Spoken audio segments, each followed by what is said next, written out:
Before we get into today's podcast, if you haven't heard, Emerging Minds is currently running the 2023 National Workforce Survey for Child, Parent and Family Mental Health. If you work in health, social, community services sectors, this is your chance to have your say and be in to win one of 5 iPads. The survey helps shape child mental health policy, inform advocacy and guide the development of future Emerging Minds resources to support your work. And you don't have to work directly with children or in mental health to participate. The survey is open now until the 15th of November 2023. Head over to emergingminds.com.au to complete the survey today and keep an eye on the website for future releases of the results. The storybook explores some of the feelings that children may have had, it explores some of the experiences they may have had, and offers an opportunity for them to have a conversation with the adult that's reading the storybook with them and hopefully have some of their questions answered. So it is hoped that the storybook will provide a safe space for both children and the adult reader to talk about some of the reasons why they are living in foster or kinship care. Welcome to the Emerging Minds podcast.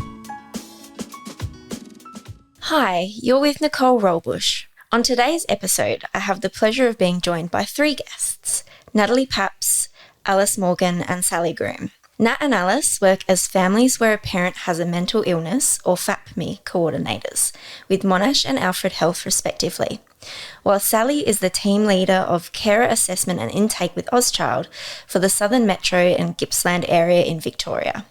Nat, Alice and Sally are here to share their experience of creating the beautiful storybook, One of a Kind, for children who are in foster or kinship care due to their parent or parents experiencing mental illness.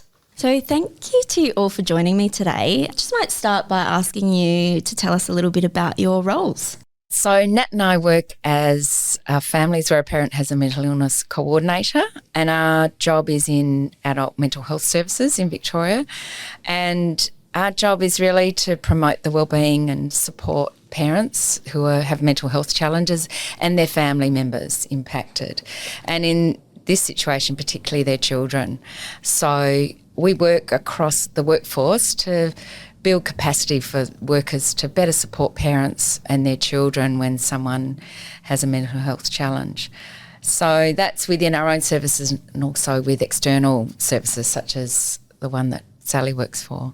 One part of our job is also that we support external services, thinking about how we talk to children about their parents' mental health challenges and how we provide support and tools, I guess, for adults in order to do that.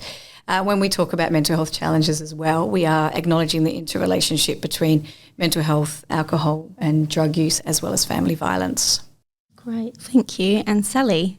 Yeah, sure. So I work as a part of the leadership team within Ozchild, which has got a really large foster care program. So particularly my role works in relation to carer support and assessment. So in our team, we look after around 220 carer households that we have offering care to children within the Southern Metro and Gippsland area. And predominantly our workers are there to support carers and make sure that all of our carers have a really positive experience of being supported by a foster care agency.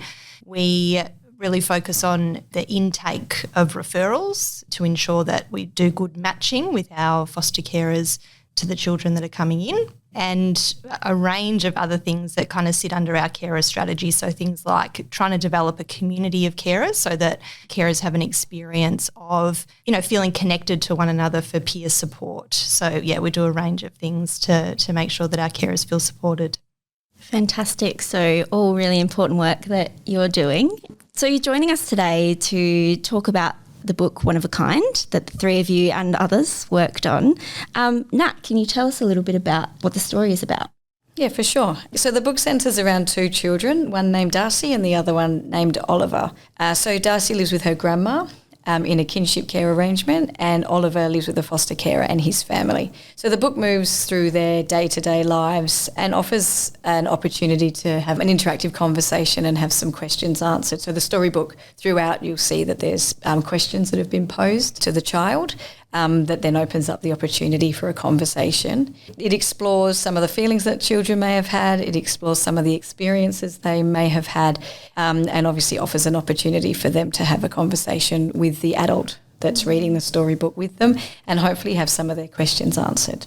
So it is hope that the storybook will provide a safe space for both children and the adult reader to talk about some of the reasons why they are living in foster or kinship care. Yeah, so really important messages to be putting out there.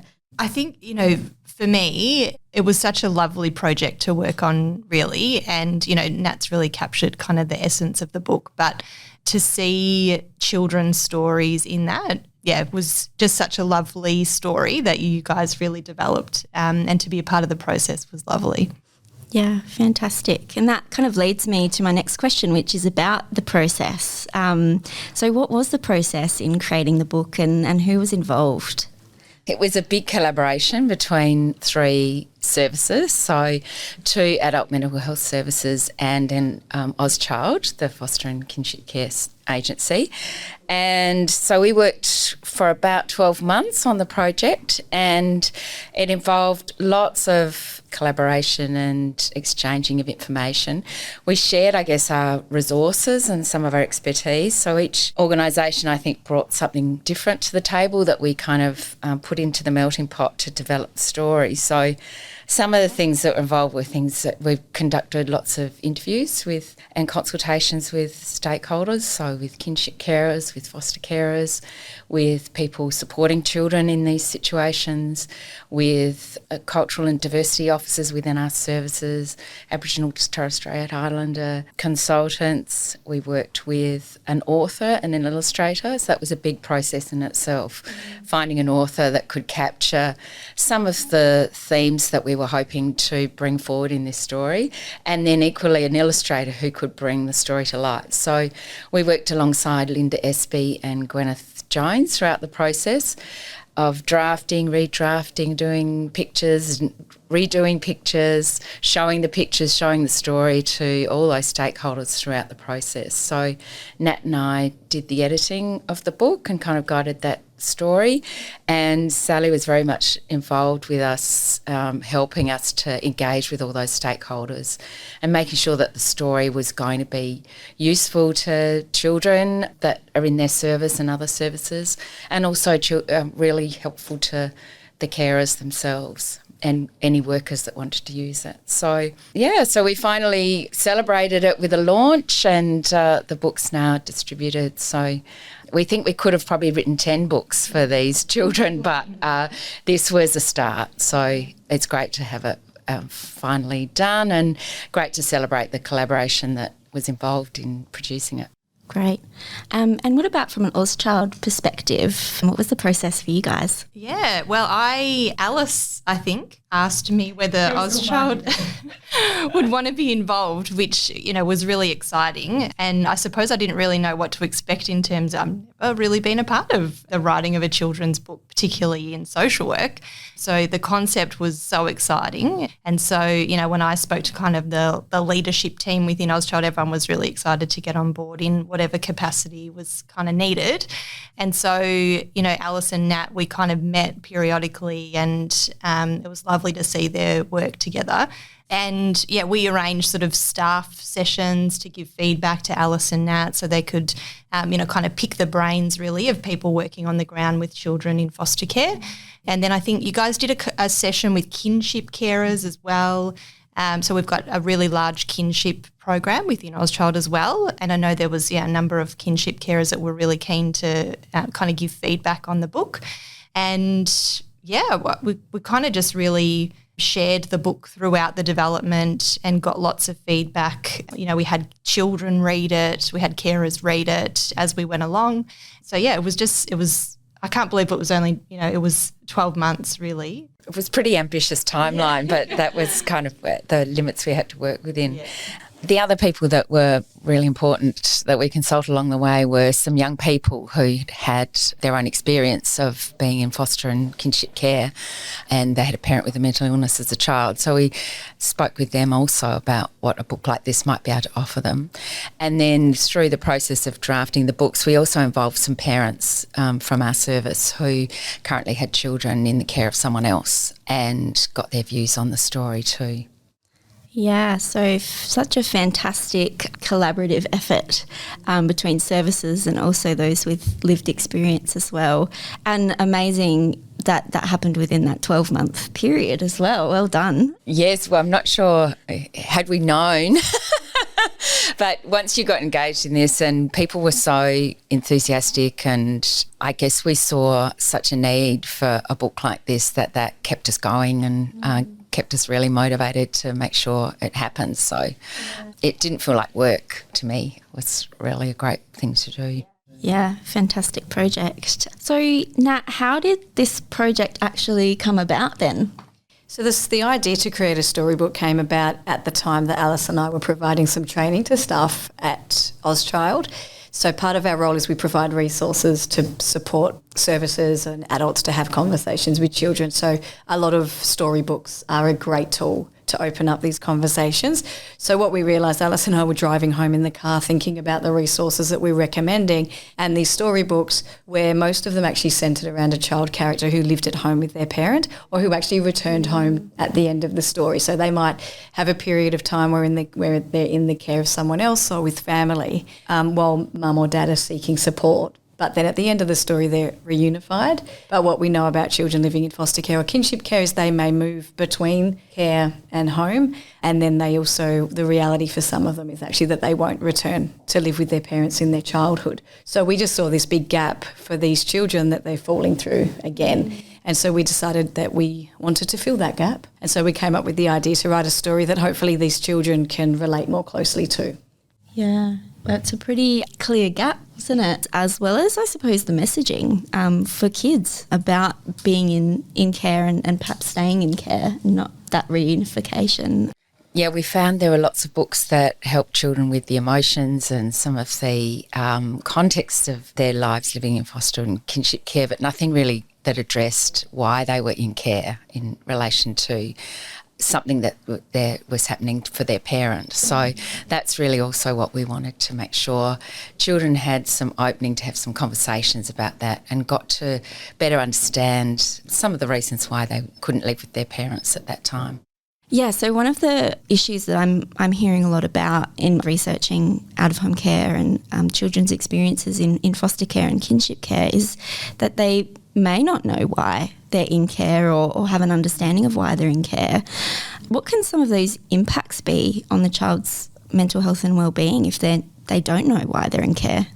Yeah, it's really complex when you think about the reasons why children enter foster care or kinship care. It's 99% in relation to complex relational trauma. And so the idea of being able to unpack for children what's happened in a parental relationship that's caused them to be unsafe enough for a court to remove them and place them into the out-of-home care system, that's really complex for adults to talk about, let alone with children. Particularly, when you think about babies entering care, if they're in long-term placements, for example, they can begin to see foster carers as a parent, really. And so it becomes almost more tricky to begin to explain what's happened in relation to a parental care relationship and how they've come to be in care. So we need to consider the age of the child, how we go about having those conversations. But I think, Nat and Alice so beautifully picked up a gap in the system where really if, children in care don't see themselves in the media, never in a positive way, that's for sure. So to have a book that helps to open the conversation, particularly, for adults in their lives, to have those complicated conversations, because we need to have them, but how do we begin? And I think that's what this book does so beautifully. You read it to any child really, and it just opens up a dialogue. I think the messaging for adult readers to help children to have those conversations is just so succinct and beautiful in that book. And, for carers to be able to read that and feel safe enough to have those conversations. I think there's a lot of fear from adults around how do we have those conversations, because we're fearful that we're going to impact children's mental health more by having those conversations, when in fact it's often the opposite, really. They need to understand it, but how do they understand it in a way that they can be supported to not feel like it was their fault or that they're the problem here. So it's a very complicated kind of issue, but I think this book is just such a beautiful way to start to open those conversations. I think Sally's point about that sometimes adults find these conversations hard enough, and then how do we break that down into an age-appropriate kind of way of explaining it to children. But what we know is that if we don't do that, children can come up with their own conclusions or they come up with their own meaning, and often the ones I've heard of can be pretty creative and elaborate, and often have nothing to do with really what's happened. So just an example that comes to mind is that we've had children we've spoken to when their parents have gone to hospital, and we ask them why they think their mum or dad's gone to hospital, and they said because they didn't put their toys away, or because they were fighting with their brother or sister. And so these children, I think, can be impacted by that too, when there's silence, is that all they can do is come up with their own ideas. And often if we can open a conversation that helps them to really understand, some of the real reasons why it's happened, and as Sally said, that it's not their fault, it's nothing they did, but that their mum or dad is unwell, and that's why they're surrounded by the people that are going to look after them. And perhaps to explain to them a little bit about a parent's recovery from mental illness. And it's not always straightforward and smooth, but that it's not their job to fix that, and try to explain to children who will be helping their parents, and that's their job to get on with their childhood. And so this story hopefully brings some of those themes forward so that children's wellbeing and their future trajectory is really positive. That's such an important message, I think, to get out there, that children are going to make up their own mind about things if we don't talk about it. So it's really important to talk about it. Yeah, that's a really important message. So Alice, I think you've covered off on a few of these things, but what are the benefits of having stories like this for children? It takes me back to the conversations we had with the foster carers and kinship carers, who said really one of the most important things about having a book like this was that these children would feel seen, they'd feel heard, they'd feel understood, and it would give them an opportunity to talk to the adults that are supporting them about what's happening for them. That was one of the greatest benefits. And I think, as I said before, I think it really helps for adults to join alongside children and gives them a mechanism for getting children to talk about what sense they've made of it, so that foster carers or kinship carers can guide children through that meaning making of their situation.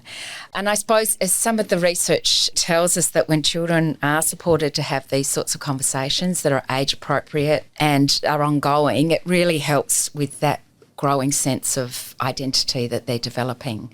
And that can be really positively shaped if we support children along the way. So as they grow and develop, what we tell them or how we tell them might change as well in relation to their developing understanding. So I think, these sort of conversations can be the building blocks for supporting children's growing identity and sense of wellbeing and connection in the world. Absolutely. Such an important conversation to have. Sally, were you wanting to add something to that?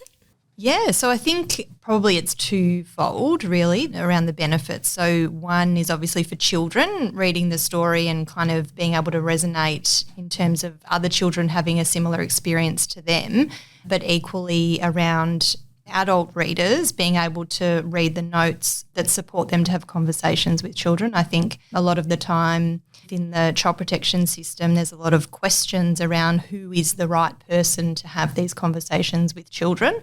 And it just gives people the confidence to be able to open that book and feel like, yes, there's a story for children in there, but there's equally a message for carers in there around how can they support children to understand, even if they don't know all of the details. It's just an opportunity to open the conversation. And it's okay to sit in a place where we don't always have the answers. Yeah, I think that's a really important message, because that might contribute to that fear of going, well, I don't have all of the details, or I might stuff this up. So yeah, it's having something, a resource that supports those conversations is really important. And in thinking about the messaging, both for adults and children, what was really important to include in the book, Nat? I guess similarly to what Sally and Alice have spoken about, it was really important for children, particularly about the why they're living in foster or kinship care. I think that's our biggest message around the storybook. And also that it's not their fault, that it's not their role to fix things and they're cared for and that they are safe. I think when we think about what the children take away from it, it's also the pictures that are in the book as well. So having really clear pictures about different ways that you can talk about mental health, and also thinking about there's pictures in there around a parent seeking help and where they might go to do that. So there's a building that could either be a hospital or a clinic. It can be interpreted anyway, but it gives an example of a parent sitting with a group of people and I guess seeking that support to help them understand, when I'm not with my parent, what they might be doing or where they might be or who might be supporting them. So then in regards to the adults, I guess it's important that they get the message of the importance of these conversations as well, and that it is something that we need to be doing. Also, it gives them some prompts around the language that they might use as well. There's the notes to adult readers at the beginning that does clearly support them in what they might be able to say. And as Sally said, that you don't have to have all the answers straight away and that you can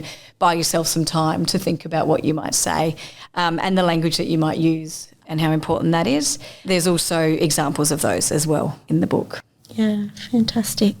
And you, Alice and Nat, you've actually developed a training in how to use this book therapeutically with children. Can you say a bit about what that training involves and I suppose what you're hoping people will get out of that, or the skills and the knowledge you're hoping that they'll walk away with? Well, I think we realised early on that it wasn't as simple as just producing a book and, giving it to people and say, well, read this to children, because these conversations need to be guided and people need to feel supported and confident to have these conversations.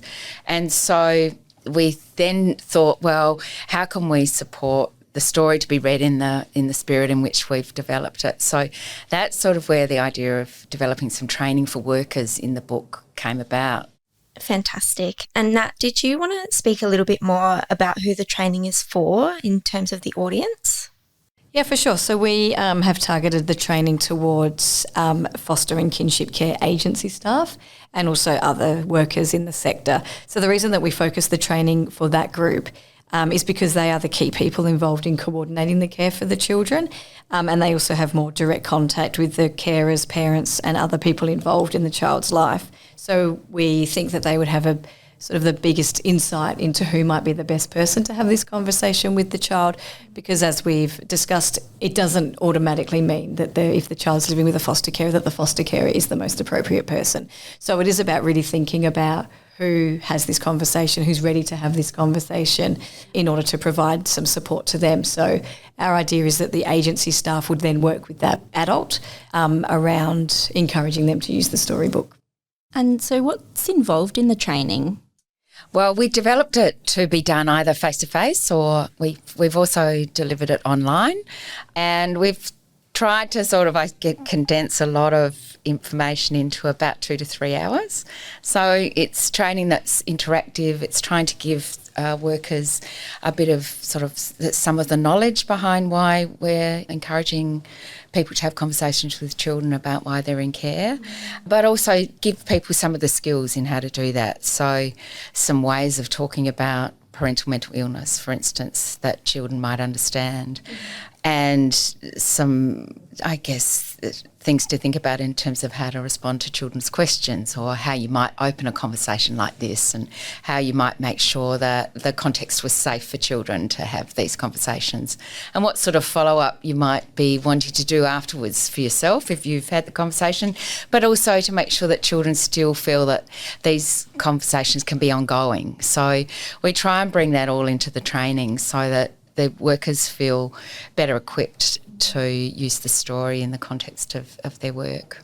Yeah, I think that's a great addition. Like you said, it can create a storybook, but this training kind of just adds that confidence for workers to utilise it and stay true to those messages that you've brought into it and worked so hard to bring into it as well. Brings me to one of my other questions, which is a statement that's in the notes to the adult readers at the beginning of the book, and I really like this one. It's that the power behind the story comes from the conversations it opens. And I wonder how practitioners or carers can feel confident in having those conversations and not being fearful of those conversations being opened up.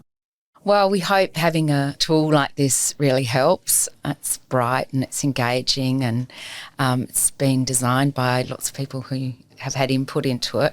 And I suppose that confidence will grow in time, and the more people have practice and support to have these conversations, hopefully that will help people to sort of continue to keep doing it and see the benefit of it for children. And so I suppose, you know, receiving some training, getting support, making sure that whoever it is that's reading or using the storybook with children get support with, you know, debriefing afterwards, or even have someone to talk to, say how did it go, and what did the children ask, and what did you find. There are lots of little questions in the story along the way, and so that's just inviting people to get a sense of the sorts of things they could talk to children about. So there's some little prompts throughout the story that we hope might guide the person reading the story.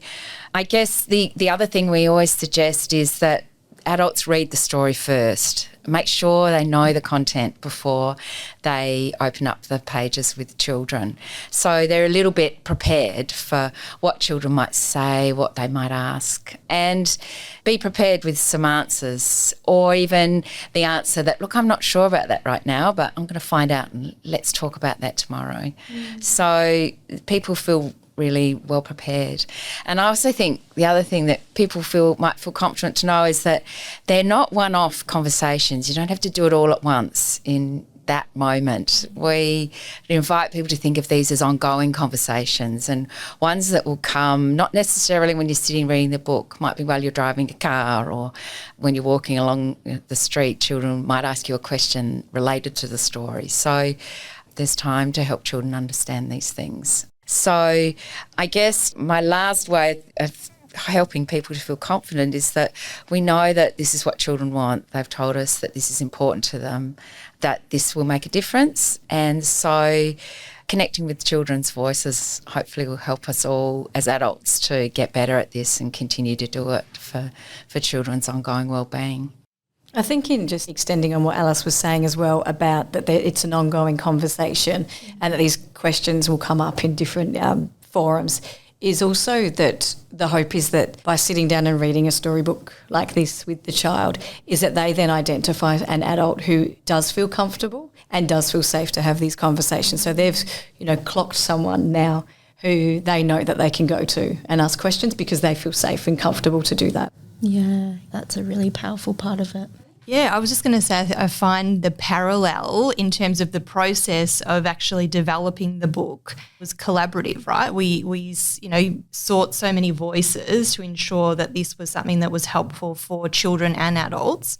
And I suppose the process of children reading it also needs to be collaborative. So how do we include everybody to ensure that children have the experience like you're talking about, Nat, so they can understand who might be their person that they can talk to, but that equally that person, that adult, has got a group of people that they can seek support from as well to debrief, as Alice said, or understand the child's story more thoroughly so that it can be ongoing conversations, as you've both mentioned.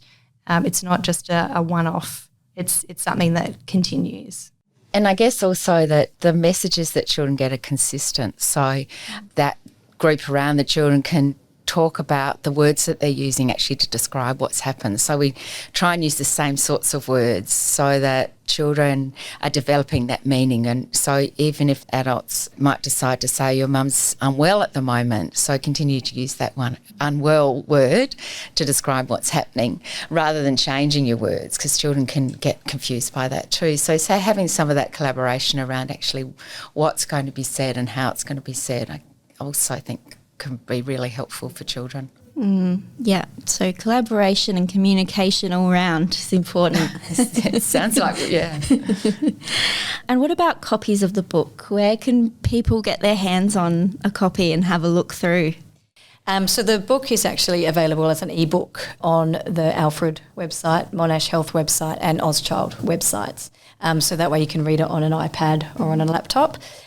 We do have hard copies that we have had printed. These are in short supply, and we have supplied them in Victoria again to the agency staff as well, so that they are armed with them, ready to distribute to their carers and children as they identify the need.